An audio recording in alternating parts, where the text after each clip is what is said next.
Hello guys, welcome to another video of stock market friends. Neptune Logitech Limited guys upcoming IPO आज के दिन open हो जाने के complete analysis, business model, financial condition, performance, GMP कितना चल रहा है, लिस्टिंग कितना मिलेगा, अप्लाई करें या फिर नहीं, फाइनल डिसीजन क्या लेना चाहिए, इन सभी पॉइंट्स को डिस्कस करेंगे। चलिए फ्रेंड्स, वीडियो स्टार्ट करते हैं। और ये कोई रिकमेंडेशन वीडियो नहीं है, इससे जो भी फाइनल डिसीजन होगा अपने रिस्क पर लीजिएगा। चलिए फ्रेंड्स, वीडियो को स्टार्ट करते हैं। आईपीओ 15 दिसंबर ओपन हो रहा है आज के दिन, 17 दिसंबर क्लोज किया जाएगा। 3 डे आईपीओ है। 10 रुपीज का face value, 126 rupees per share की प्राइस बैंड, 1000 शेयर्स की lot size, fresh capital IPO, fixed price IPO है और बीएसई एसएमई प्लेटफॉर्म पर लिस्टिंग होने जा रही है। इशू साइज है 46.6 करोड़ का, 37 लाख शेयर्स का इशू किया गया है। मार्केट मेकर है असनानी स्टॉक ब्रोकर। और अगर हम बात करें अलॉटमेंट डेट का, तो 18 दिसंबर का, 19 दिसंबर रिफंड्स रिलीज किया जाएगा, शेयर्स डीमैट अकाउंट में क्रेडिट होगा और 22 दिसंबर का लिस्टिंग डेट रखा गया है। वहीं अगर हम ऑफर जो दिया गया है एचएनआई, अगर बात करें रिटेल, लगभग 47.5% ईच ऑफर दी गई है। इंडिविजुअल यहाँ पे रिटेल को ओनली 2 लॉट अप्लाई कर सकते हैं। 2000 शेयर्स में 2.5 लाख रुपीज पे करना पड़ेगा। एचएनआई मिनिमम 3 लॉट अप्लाई कर सकते हैं, 3.8 लाख रुपीज पे करना पड़ेगा। मैक्सिमम को कोई लिमिट नहीं है। अगर हम बात करें इस कंपनी के जीएमपी को लेकर, तो कंपनी का जो जीएमपी ट्रेड कर रहा है लगभग 0 रुपीज का, विच मीन्स कंपनी या तो फ्लैट कर डेब्यू करेगा, मतलब लिस्टिंग होगा, या तो डिस्काउंट लिस्टिंग कर सकती है। बिजनेस की बात करें तो ये एक इंटीग्रेटेड लॉजिस्टिक सॉल्यूशन प्रोवाइडर है, कंपनी है इंडिया में, जो कि अलग अलग तरह की सर्विसेज प्रोवाइड करता है। जो कि इसमें सर्विसेज में है freight forwarding and custom clearance, air freight transportation, door to door multimodal coastal forwarding, road transportation और रेल ट्रांसपोर्टेशन। ये 5 तरह की ट्रांसपोर्टेशन सर्विसेज प्रोवाइड करता है। कंपनी जो है कटिंग एज टेक्नोलॉजी टूल्स जैसे GPS enabled fleet management, real time vehicle tracking और auto on off engine monitoring और कंट्रोल फीचर का यूज करती है। 31 मार्च के अकॉर्डिंग 199 फ्लीट्स और फ्लीट के ऑपरेटर था कंपनी के पास, देखने को मिला था, रिकॉर्ड किया था, जो कि लगभग 9 ब्रांच ऑफिसेस भी है कंपनी का, जिससे ऑपरेशन को सपोर्ट करती है। एडिशनली कंपनी जो है कैप्टिव पेट्रोल पंप भी ऑपरेट करता है, स्टोरेज कैपेसिटी के साथ अप टू 60 किलोमीटर तक का। और अगर हम यहाँ देखें कंपनी का तो ओवरऑल बिजनेस की बात करें, तो जितना भी सर्विसेज है लॉजिस्टिक्स से रिलेटेड, तो वो सभी प्रोवाइड कर रही है पैन इंडिया बेसिस पर। प्राइमरी ऑपरेट करता है खुद के फ्लीट पर और इन हाउस रिपेयर्स और मेंटेनेंस डिपार्टमेंट भी है ट्रक्स और फ्लीट के लिए। अगर हम जो कि हाईली कॉम्पिटिटिव फ्रैगमेंटेड सेगमेंट में ऑपरेट हो रहा है। फाइनेंशियल अगर देखा जाए तो एसेट्स है 123 करोड़ का, नेटवर्थ है 24 करोड़ का, रिजर्व्स है 14 करोड़ का और डेट है 56.4 करोड़ का। रेवेन्यू प्रॉफिट की बात करें 25 में रेवेन्यू 48% इंक्रीज का, प्रॉफिट लगभग 22,54,222 28% का प्रॉफिट इंक्रीज हुआ। क्योंकि देखिए 24 में प्रॉफिट एकदम जीरो था, पूरी तरह से एकदम नील था, एकदम कोई प्रॉफिट नहीं था, लेकिन 25 में बहुत ही स्ट्रॉन्ग देखने को मिला। अब यहाँ पे अगर हम 23 से कंपेयर करें, 188 करोड़ का रेवेन्यू, 18 लाख का लॉसेस। 24 में 175.7 करोड़ का रेवेन्यू, प्रॉफिट एकदम नहीं, 0 रुपीज का, ना तो प्रॉफिट ना तो लॉस, कुछ नहीं हुआ। 25 में 260.7 करोड़ का रेवेन्यू, 9.1 करोड़ का प्रॉफिट। और अगस्त मंथ में 105.5 करोड़ का रेवेन्यू, 4 करोड़ का प्रॉफिट है।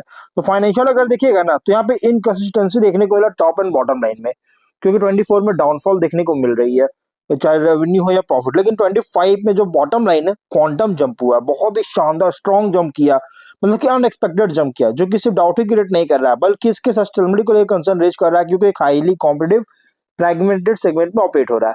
ROE 15% का, ROC 21.2% का, डेट टू इक्विटी 2.9 टाइम का, RONW 46% का, और PAT एबिटा मार्जिन 3.5 8.3%, PB और PE रेशियो 6.3 और 13.7 टाइम का है।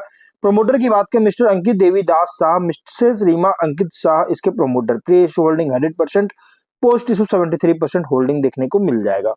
ऑब्जेक्टिव क्या है, तो गाइस कंपनी का जो ऑब्जेक्टिव है अगर देखा जाए, तो कंपनी कैपेक्स रिक्वायरमेंट करना चाहती है ट्रक्स का परचेज करने के लिए और एंसिलरी इक्विपमेंट का परचेज करने के लिए। लोन रिपेमेंट करना चाहता है कि लोन बर्डन बहुत ज्यादा है, और जनरल कॉर्पोरेट पर्पस के लिए फंडिंग एक्सपेंस करेगा, जिसके लिए आईपीओ लेकर आई है। अब हम लोग बात करते हैं इस कंपनी के स्वॉट को।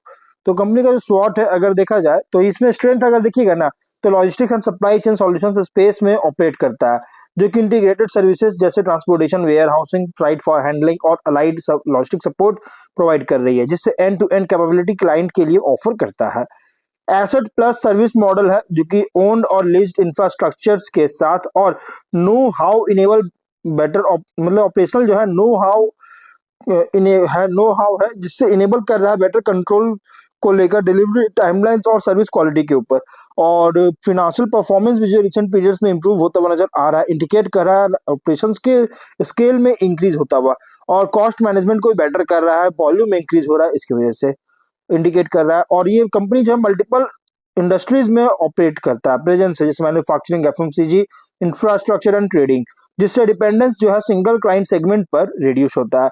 आईपीओ प्रोसेस से जो ऑब्जेक्टिव है, इससे गाइस कंपनी को लॉजिस्टिक्स बिजनेसेस को जो एफिशिएंटली स्केल करने में हेल्प करेगा। वीकनेस में देखिएगा तो एसएमई स्केल होने में ऑपरेट होने के कारण जो कि लार्ज और ग्लोबल लॉजिस्टिक्स से कंपेयर करेंगे तो गाइस इसका बार्गेनिंग पावर जो है सो लिमिटेड है, नेटवर्क रीच भी स्मॉलर है, बहुत छोटा है, प्राइसिंग फ्लेक्सिबिलिटी भी लोअर है। लॉजिस्टिक्स जो है ये वर्किंग कैपिटल इंटेंसिव बिजनेस है, रिसीवेबल साइकिल्स और फ्यूल या ऑपरेशनल एक्सपेंस के कारण कैश फ्लो प्रेशर कर सकता है। मार्जिन भी जो है स्ट्रक्चरली बहुत ही कम होता है लॉजिस्टिक्स में, प्रॉफिटेबिलिटी भी फ्लक्चुएट कर सकता है वॉल्यूम चेंजेस और कॉस्ट इन्फ्लेशन के साथ। जियोग्राफिक कॉन्सेंट्रेशन है सर्टेन कॉरिडोर्स और रीजन्स में, जिससे कंपनी को एक्सपोज हो सकता है लोकलाइज्ड डिमांड और इंफ्रास्ट्रक्चर रिस्क में। एसएमई लिस्टिंग जो है लोअर मतलब कि पोस्ट लिस्टिंग लिक्विडिटी जो है बहुत ही लोअर होता है, जो कि इंप्लाई करता है, और से हायर शेयर प्राइस वोलेटिलिटी में बहुत ज्यादा हाई देखने को मिलता है। अपॉर्चुनिटीज में इंडियन लॉजिस्टिक डिमांड जो है बहुत तेजी से ग्रोथ कर रहा है, manufacturing expansion, infrastructure spending, GST lead supply chain consolidation और ऑर्गेनाइज ट्रेड के इंक्रीज होने के कारण इससे अपॉर्चुनिटी मिल सकता है, कंपनी के एडवांटेज मिल सकता है। सर्विसेज जो ऑफर कर रहा है इसको एक्सपैंड करने में भी स्कोप है, जैसे मल्टी मॉडल ट्रांसपोर्ट हो गया, value added warehousing, 3PL servicing हो गया, टेक इनेबल्ड ट्रैकिंग, जिससे मार्जिन और स्टिकीनेस को इम्प्रूव कर रही है। कंपनी का जो है एबिलिटी है ऑपरेशंस को स्केल करने में, आईपीओ फंडिंग का यूज करके, जिससे लार्जर क्लाइंट्स को मतलब टेक ऑन करेगा, ओवरटेक करेगी, और लॉन्गर टेनर जो है कॉन्ट्रैक्ट कंपनी को मिल सकता है। आईपीओ इसका जो कॉर्पोरेट्स में जो है प्रेफरेंस बहुत ज्यादा इंक्रीज कर रहा है लॉजिस्टिक्स को आउटसोर्स करने के लिए ऑर्गेनाइज्ड प्लेयर्स के लिए, जो कि फ्रैगमेंटेड ट्रांसपोर्टेशन जो है ना, ये क्या करते हैं कि फेवरेबल लॉन्ग टर्म रनवे को क्रिएट करते हैं, उससे ज्यादा इस कंपनी को जो है अपॉर्चुनिटी मिल सकता है, लेकिन थ्रेट भी है।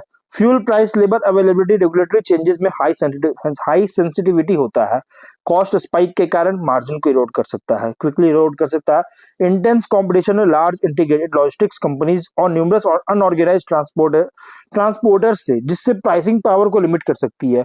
इकोनॉमिक स्लो डाउन या फिर इंडस्ट्रियल एक्टिविटी में डिक्लाइन या ट्रेड डिस्ट्रप्शन होता है तो फ्लाइट वॉल्यूम्स को रिड्यूस कर सकता है। वहीं अगर हम बात करें गाइस जहाँ पे ऑपरेशनल रिस्क भी है, जैसे delays, accident, compliance issues, service failure, इससे रेप्यूटेशन और क्लाइंट रिटेंशन को इम्पैक्ट कर सकता है। एसएमई मार्केट सेंटिमेंट है, जो कि स्टॉक परफॉर्मेंस भी वोलेटाइल हो सकता है। फंडामेंटल से ज्यादा वीक मार्केट में, मतलब सेंटिमेंट बहुत ज्यादा है, फंडामेंटल ज्यादा, इसमें जो मार्केट सेंटिमेंट पर ही जो डिपेंड करेगा ज्यादा से ज्यादा, क्योंकि एसएमई मार्केट सेंटिमेंट रिस्क हो सकती है। अब कंपटीटर से कंपेयर करें, उससे पहले हम कंपटीटर की बताते हैं गाइस, तो एसजे लॉजिस्टिक्स, तेजस कार्गो, टाइगर लॉजिस्टिक्स, ये सभी इसके कंपटीटर भी रिसेंटली अगर देखा जाए तो लॉजिस्टिक सेक्टर्स में बहुत सारे कंपनी जो सो मतलब कि लिस्टेड होते जा रहे हैं, बहुत सारे कंपनीज के आईपीओ जो अब आते जा रहे हैं।